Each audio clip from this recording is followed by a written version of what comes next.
Voilà, j'ai lancé l'enregistrement. Comment vous sentez-vous? Très bien. Bien. Super. Alors, je vais vous lancer le sujet vers lequel vous allez pouvoir récupérer toutes les informations. C'est l'imaginaire ou le monde imaginaire. Qu'est-ce que ça a comme impact dans la vie? Alors, on va peut-être pas regarder chacun pour soi, mais on va regarder dans un plan plus global l'imaginaire, le monde imaginaire pour chacun de nous, l'humanité en général. Qu'est-ce que ça a comme impact dans notre quotidien?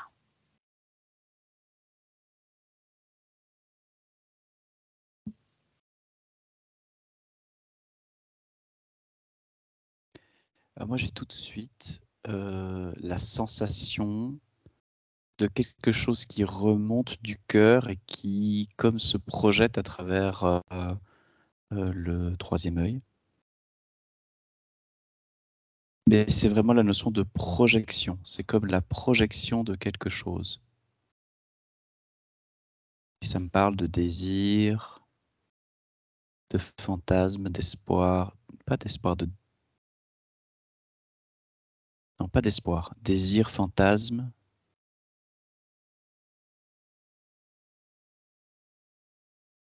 Et je vois une boucle, comme si ça se projette à travers le troisième œil, ça revient dans le cœur. C'est comme une boucle sans fin, comme ça.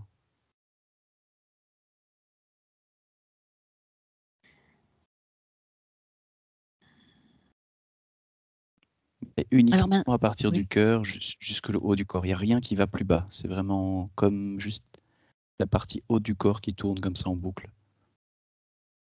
Ok, donc qu'on peut appeler une projection. Du coup, tu dis du cœur. Est-ce que tu peux vérifier qu'il s'agit bien du cœur et pas d'un autre endroit situé au même endroit que le cœur? Alors c'est pas le cœur comme on l'entend nous, mais c'est le cœur tel qu'il est entendu par celles et ceux qui n'accèdent pas au cœur du cœur, tu vois. C'est le cœur extérieur, ou en tout cas, c'est quoi?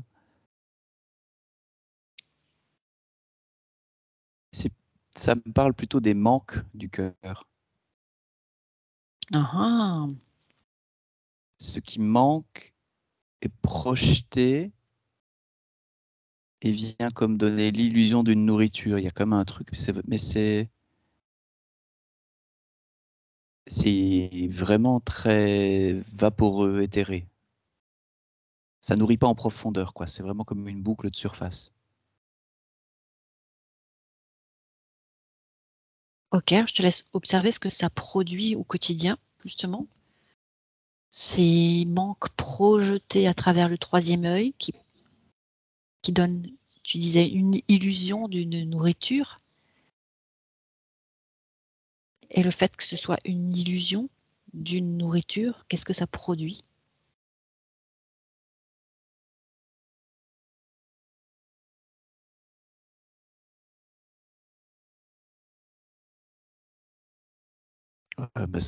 Ça remplit pas, hein, ça tourne en boucle. Ça n'épuise pas le manque. Ça vient juste comme l'apaiser à un instant, et puis ça repart. Et est-ce qu'il faut augmenter la dose, du coup? Pas forcément.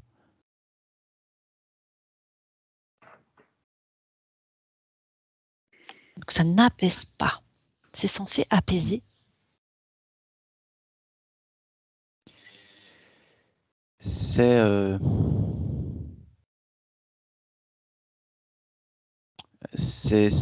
ça, c'est comme un équilibre, mais un équilibre qui fait qu'on reste en surface. Surface de quoi? Ah oui, c'est ça. C'est ça. Ce que je vois, c'est que dessous, il y a comme des blessures Mhm. qu'on ne veut pas contacter. Tu vois, ça m'amène vraiment sur des traumas. Des blessures qu'on ne veut pas contacter et du coup, on reste à la surface. Et comme on manque de la profondeur, de quelque chose qui est en profondeur, on crée en surface un monde qui nous donne l'impression d'être vivant. Mais ça, c'est comme un dispositif de protection pour ne pas avoir à aller en profondeur et contacter du coup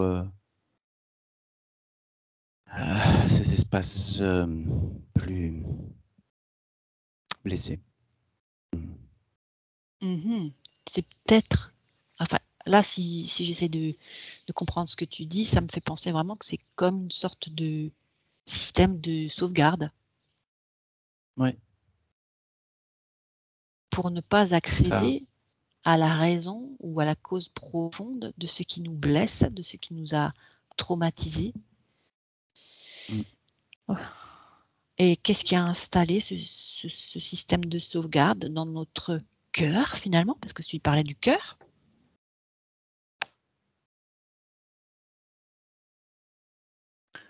C'est ça m'a l'air d'être plutôt une défense, c'est-à-dire que quand il y a un déséquilibre qui est provoqué, il y a comme quelque chose qui cherche à retrouver un équilibre et qui crée ça. Mais en fait, c'est parce qu'il y a la blessure et pas de possibilité de réellement l'équilibrer à cet endroit-là. Alors ça crée comme ça crée comme une dissociation, quoi. Donc en fait, admettons que je sois remplie de blessures ou de traumas ou quoi, je suis en incapacité de régler ces histoires, je n'ai pas de solution et je suis surtout pas consciente de tout ça. Il y a un système de sauvegarde que je mets automatiquement en place et qui m'envoie vers un monde imaginaire que je mets en place de façon à ce que je sois comme finalement dans ma bulle protectrice. Ouais. Ça parle vraiment d'équilibre. C'est un équilibre en tant que tel. Mmh. Et tu vois, là, je vois plein de bulles différentes avec plein d'équilibres différents. Tu vois, c'est comme si Pour chaque trauma, une autre c'est un bulle? équilibre. Pour chaque individu, un autre imaginaire. Ah ah. Mais oui, ça fait toutes des bulles et du coup, il n'y a pas de rencontre, il n'y a pas de... C'est beaucoup d'isolement, en fait. C'est comme si chacun était isolé dans sa bulle et les bulles s'entrechoquent. Tu parles C'est assez de triste. chaque être humain? Oui. Ah ah. OK. Peut-être, tu peux regarder, Jean-Luc, pendant que je demande, à ces dames si elles ont quelque chose, peut-être tu pourrais regarder ce monde imaginaire qui est propre à chacun. D'où est-ce qu'il vient? Qu'est-ce qui le constitue? Et je vais demander Céline ou Sophie si vous avez eu quelque chose, de votre côté. Moi, de mon côté, quand tu as parlé d'imaginaire, c'est comme s'il y avait un monde parallèle qui s'ouvrait, en fait. Donc, ça mettait vraiment comme une fenêtre qui s'ouvrait en plus. Et à la fois, ça me parle de cet aspect aussi créativité et un espace où, en fait, on peut aussi, c'est aussi des projections, mais où il n'y a pas les mêmes contraintes. Comme si en effet ça permettait de se... c'est pas forcément une fuite du monde et de la matière, mais à la fois il y a cette créativité où il n'y a pas, on n'est pas obligé de bouger les choses pour qu'elles se mettent en place. Et à la fois, on peut construire plein de choses et ça permet après aussi de ramener des choses dans la matière. Donc il y a un pont quand même que moi je vois. Il y a aussi en effet une possibilité de fuite, mais je pense qu'il y a plusieurs aspects à cet imaginaire en fait. Comment on l'utilise en effet si c'est basé sur une blessure et un manque, et ça rejoint la perspective de Jean-Luc de tout à l'heure, ou alors si c'est dans une option, plus sous un angle créatif, Mhm. où là c'est plus constructif et ça permet aussi comme si on allait dans un autre monde, connecter avec d'autres idées et les ramener ensuite dans la matière.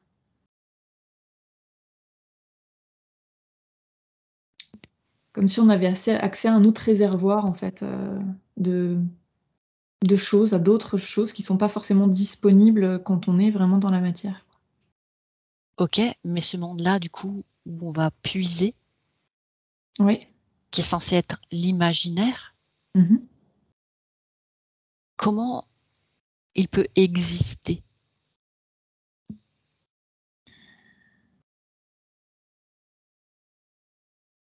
Pour pouvoir nous créer ce pont et donner de la matière à la matière. Mm. Tu vois? C'est ce qui m'intrigue, c'est comment on fait pour aller dans un endroit qui est propre à chacun de soi. Ouais. C'est un endroit, c'est comme si c'était un endroit, une grande bibliothèque où il y avait des ressources aussi. Ok, mais du coup, c'est pas de l'imaginaire puisqu'il il existe déjà. Mm. En fait, Et si c'est de l'imaginaire, il viendrait d'où? moi, c'est comme un espace de création, en fait, comme si dans cet espace-là, il y a des ressources qui permettent justement de créer des choses. C'est comme Quelque un chose grand atelier. d'illimité. C'est intéressant. Ok, alors regarde cette bibliothèque.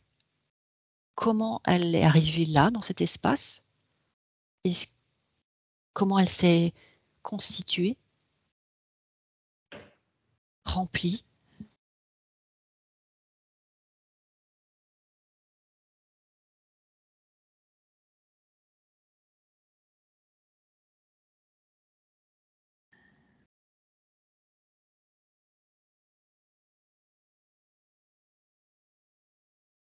On parle à la fois d'expérience et à la fois de plein de choses qui ont été captées, qui n'ont pas forcément été conscientisées, mais qui sont stockées quelque part, en fait. Un petit peu comme si, au fur et à mesure de ma vie ou de mes incarnations, Mhm. j'ai stocké de l'information quelque part, des choses qui m'ont peut-être plu, C'est ça, des choses que j'ai marqué. vues, des choses que j'ai perçues, des choses que j'ai entendues. Et c'est comme si dans cet espace-là, il y avait la possibilité d'aller retrouver ça pour créer d'autres choses et euh, pour les Comme une immense banque assembler, de données finalement. c'est ça, pour les assembler, avec en moins la lourdeur, ça me parle en moins des lois physiques en fait. Donc ça permet vraiment d'ouvrir un champ des possibles, quoi. Ça me fait penser un petit peu à un cloud. C'est ça. Je ne connaîtrais pas le mot en français sur ce coup, mais comme un cloud informatique, mais là, un point, comment on peut appeler ça? Un point de stockage Mm. de tas d'informations.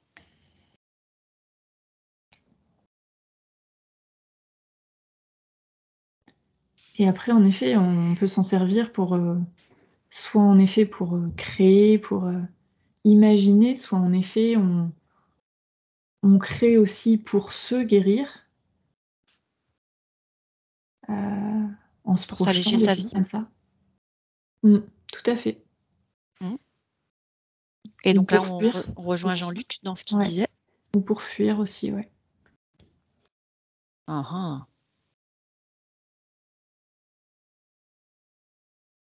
Alors peut-être, tu as, comme tu as vu deux points, deux possibilités différentes, c'est-à-dire euh, je peux créer Mm. et je peux fuir, m'isoler, m'apaiser, etc. en fonction de mes besoins.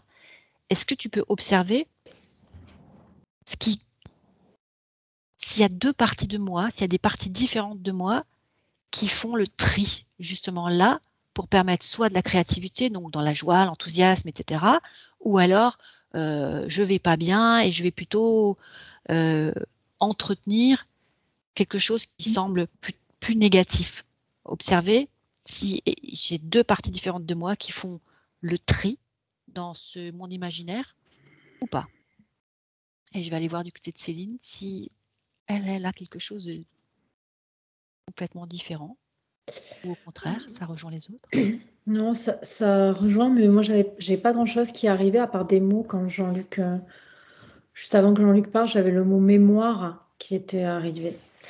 Et ça rejoint un peu, je pense, Sophie, en fait. Mais moi, j'avais ce mot de mémoire. Donc, ça rejoint Mémoire au avec singulier ou au pluriel? pas précisé. Pas précisé? Non, non. Alors, tu vas laisser ce mot se déployer et Ça, regarder. ça rejoignait ce que disait Sophie, en fait, quand Sophie a parlé de garder des choses qu'on avait et tu vois, ce que tu dis, le cloud, quoi, en fait. Ok. Mais c'est le mot mémoire, moi, qui est arrivé. Comme un enregistrement de données. Et le mot équilibre aussi, en fait. Cet imaginaire est un équilibre qu'on en a besoin pour être en équilibre constant, en fait. Et là, tu rejoins ce que Jean-Luc disait. J'ai ces deux mots qui sont... Mais j'ai pas réussi à développer, en fait. Ça se bloque là-dessus. Alors, peut-être que tu pourrais observer ce qui bloque. Ah, bloqué, je dis parce que je suis restée sur après Jean-Luc et Sophie, en fait. Ah, mais t'as c'est pas exploré davantage? Oui, voilà, c'est pas bloqué. D'accord. Je peux pas y aller, quoi. C'est ça. Oui, tout à fait. Ok. Oui, il n'y a rien qui bloque. Ok, donc tu valides les deux informations transmises par et Jean-Luc et Sophie. Quelque part, comme stockage de données, de mémoriel. Est-ce que tu peux confirmer ou vous pouvez me confirmer que c'est bien de cette vie et des autres ou juste que de cette vie, cet enregistrement de stockage d'informations? C'est plusieurs. Moi, j'ai un truc collectif. Ouais, c'est plus... Moi, j'ai une sorte plus de grand que bassin ça. collectif. Ouais, ça me dit c'est plus grand que ça. Ok, donc c'est vraiment la mémoire des mémoires.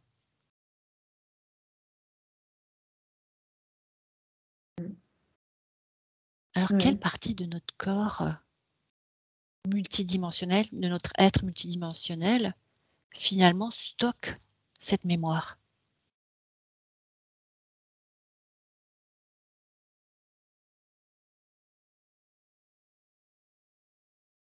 Est-ce que c'est stock ou est-ce qu'on se branche dessus?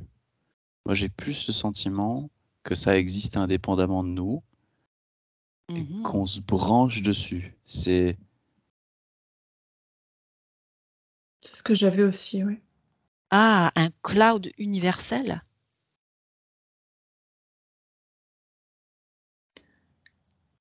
Ce qui me vient, c'est qu'en ça fonction... ça me semble quand même être artificiel. Hein. Ça...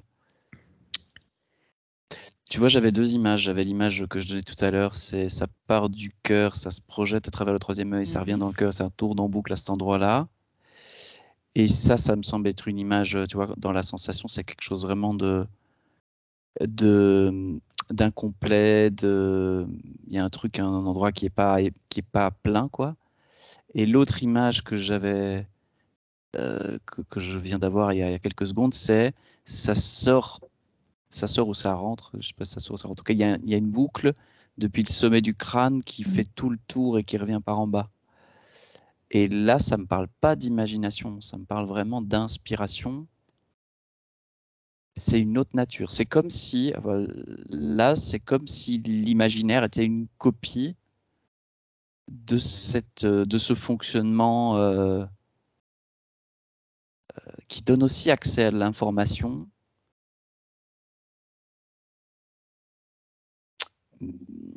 Mais ça part Est-ce que c'est pas. artificiel ou est-ce que c'est naturel?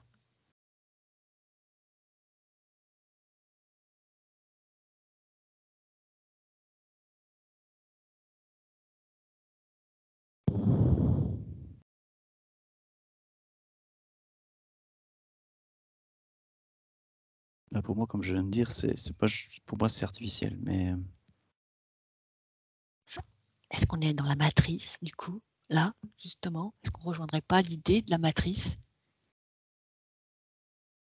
D'une projection illusoire, fabriquée au fur et à mesure de nos vies, de nos incarnations. C'est un petit peu comme une collecte de données. J'ai fait ça, j'ai fait ça, j'ai fait ça. Tout ce que j'ai fait, ça se stocke. Et en plus, tout ce que les autres ont fait, ça se stocke dans cette immense banque de données matricielle.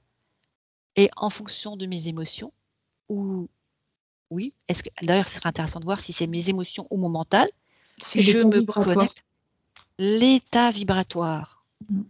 Donc, en fonction de mon état vibratoire, j'ai tendance à être en état de rêverie ou selon le cas, différents besoins, et je vais me connecter à cette information plutôt qu'à une autre. Moi, j'ai comme l'image d'un immeuble, en fait, et en fonction de l'état vibratoire dans lequel on a accès à certains étages et pas à d'autres, en fait. Ah, Enfin, ça fait le tri. Il y a comme un blocage énergétique où, en fait, il n'y a pas la possibilité d'aller au-delà et résultat, on est bloqué à certains niveaux, en fait. certains paliers. Mm. Ok, donc on peut dire que notre monde imaginaire reste un monde imaginaire tant qu'on ne s'y intéresse pas davantage et tant qu'il nous convient. À partir du moment là, maintenant, depuis que vous avez eu cette information, depuis que vous réalisez que c'est pas vraiment de l'intérieur de soi que ça vient, mais plutôt de quelque chose qui existe déjà, qui est en place, qui n'est qu'une immense banque de données pour tous ceux qui, selon leur niveau vibratoire, ont la capacité ou la connexion pour se greffer à ça. Est-ce qu'on peut décider, par exemple, de ne plus s'y connecter à cette banque de données? De ne plus subir?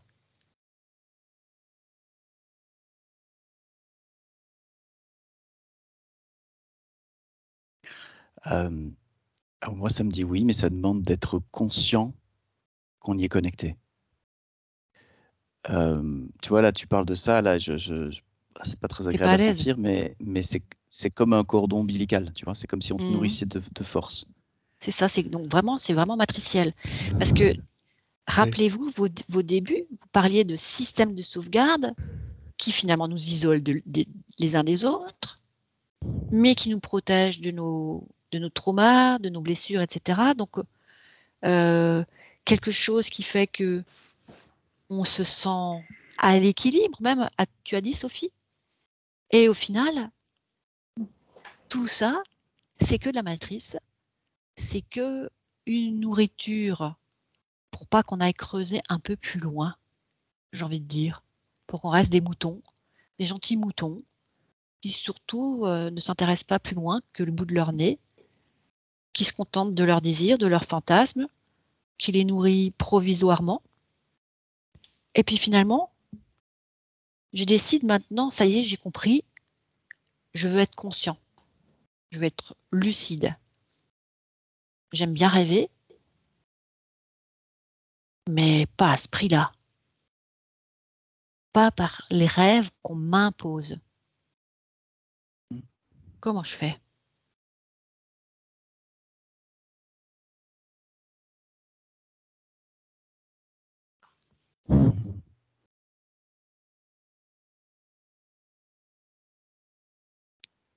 C'est rigolo. Se laisser couler dans son cœur.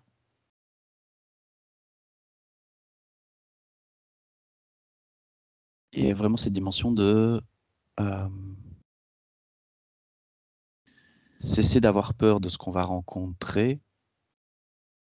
À l'intérieur de tu vois, il y soi, a tu veux dire?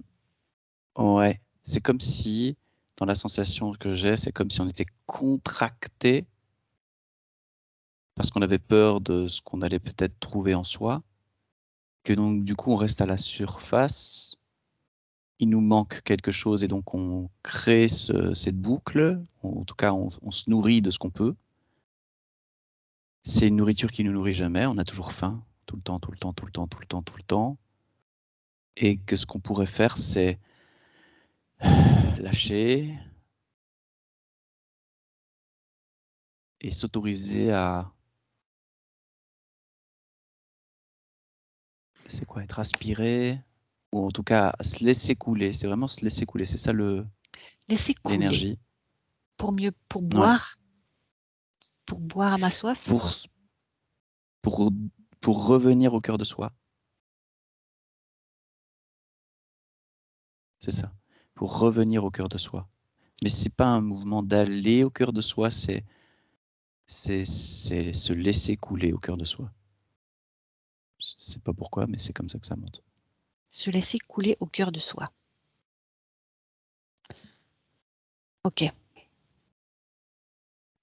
Ça montre vraiment l'aspect équilibre, en fait, où cette connexion est nécessaire tant que, en effet, on reste en surface, parce que à la surface, il y a ce déséquilibre qui oblige à aller chercher une contrepartie, en fait. Pourquoi? Pour garder... Ça me parle pour rester sain, hein, je pense sain d'esprit. Ouais. Et en effet, à partir du moment où on est conscient de ces allées et venues qui permettent en fait de combler des manques ou des choses qu'on veut pas et qu'on rentre profondément, c'est trouver l'équilibre en fait vraiment en effet devenir conscient et trouver l'équilibre à l'intérieur au lieu d'utiliser artificiellement ça pour s'équilibrer, quoi.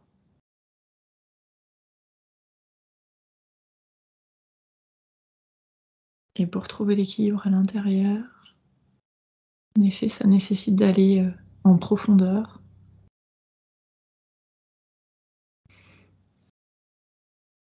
Et là, tu vois, ça jaillit du fond de soi. C'est plus quelque chose qui sort de nous et qui re-rentre, c'est quelque chose qui jaillit du fond de soi.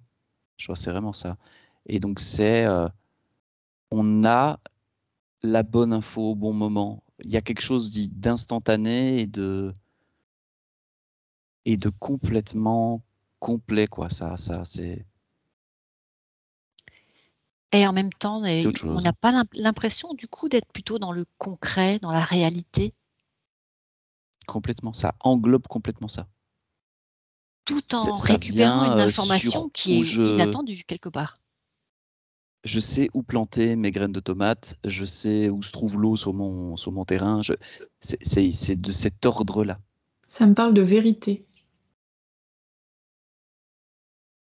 J'ai Comme plus besoin de si... rêver ma vie, je peux vivre ma vie en vérité. Et du coup, qu'est-ce que c'est que cette phrase qui dit en esprit et en vérité? Parce que là, on est dans tout à fait autre chose que ce monde imaginaire qui serait d'ordre matriciel. Si je dis je vis les choses en esprit et en vérité, ça veut dire quoi concrètement?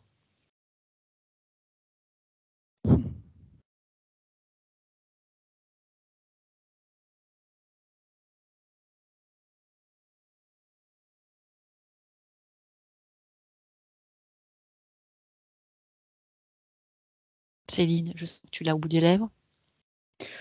Non. Ouais, je suis pas, enfin, je suis sur un autre truc, moi, en fait, que vous. Pour ça, je vous laisse. D'accord. Moi, le côté imaginaire, ça part plutôt sur, après avoir fait mémoire et équilibre, c'est plutôt maintenant soupape, comme si c'était un besoin. Mais ça, c'est plutôt de l'imaginaire. Ça me dit plutôt quand justement on est dans la créativité, quand on va créer des choses, qu'on imagine des choses qui ne sont pas réalisables là dans la matière par exemple, ou voilà, mais que c'est une sorte de soupape en fait pour nous et quelque chose de vital et de nécessaire à notre vie ici dans la matière. Si on n'avait pas cette soupape pour notre cerveau, pour notre tête et nos pensées, on imploserait quoi en fait. Donc c'est plutôt l'imaginaire dans ce sens-là, moi, où ça m'a fait aller. Ok, donc c'est plutôt quelque chose qui est dans l'ordre du je suis construit en tant qu'être humain de façon à ce que tout fonctionne de façon fluide, mais là, on rentre dans une autre dimension, aller à l'intérieur de soi et chercher à l'intérieur de soi le vrai, le juste, et pas l'illusion qui nous permet de nous échapper de quelque chose de lourd. Ça me fait penser un petit peu à l'expression donnée à ces gens du pain et des jeux, et ils seront calmes. Et bien là, on est comme dans le donnez-leur de l'imaginaire, ils resteront en équilibre, ils auront leur petite soupape, voilà. Mais qu'est-ce qu'ils vont créer? Si ce n'est ce qui existe déjà dans cette banque de données matricielle. Alors que si effectivement je puise Et ce qui est injecté. et ce qui est en plus rajouté, quoi.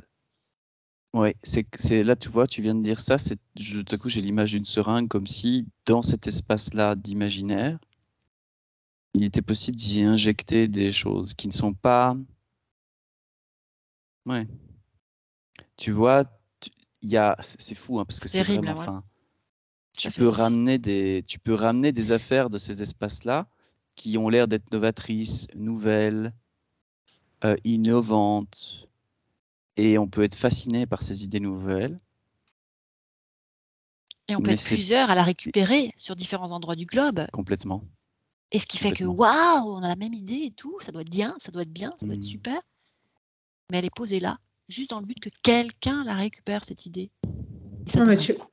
Ouais, C'est moi, dingue. ouais, mais là, quand vous dites ça, ça me dit, ouais, mais après, chacun est souverain. Donc, en fait, c'est chacun qui doit en même temps prendre sa responsabilité et sa souveraineté de ce De qui va quoi? De pas aller puiser ou puiser pas. Ben, de ce qui va puiser ou pas. Encore faut-il savoir que les idées nouvelles, entre guillemets, à disposition dans cette banque de données, c'est pas quelque chose de naturel. C'est quelque chose qui est planté là pour qu'on Mais ça puisse me... s'en servir. ouais, mais ça me dit naturel ou pas, c'est quand même toi qui es toujours souverain de savoir ce que tu en fais et si c'est bien pour toi, même si c'est pas naturel ou si c'est bien pour quelqu'un, quoi. Parce que qu'est-ce qui est... Parce qu'à la limite, qu'est-ce qui est... Est-ce qu'il y aurait une banque de données naturelle, alors? Au cœur de soi? Eh ben, Ça me dit non. Je sais pas, ça me dit non. ça te dit non, il n'y a pas de banque de données. Pourquoi? Qu'est-ce qu'il y a au cœur de soi? C'est pas des données. C'est comme de la création instantanée. Ça n'existe pas avant d'apparaître. Ça, c'est drôle, ça. Et quand c'est là, c'est une évidence de toute éternité. C'est drôle. C'est exactement le principe de création de la source. Ce jaillissement instantané. C'est la création et pas la créativité. Ouais, c'est la nuance. Ouais. C'est pareil. Ça n'a rien à voir du coup. Hein. Et là, je suis unique. À tenter. C'est hein. une vraie question. C'est une vraie question. Eh bien, on va rester sur une question. Voilà. Je vous dis merci pour cette investigation. Bah oui, une investigation, ça n'amène pas forcément que des réponses. Ça nous amène peut-être vers plein d'autres questions. À bientôt, chers auditeurs.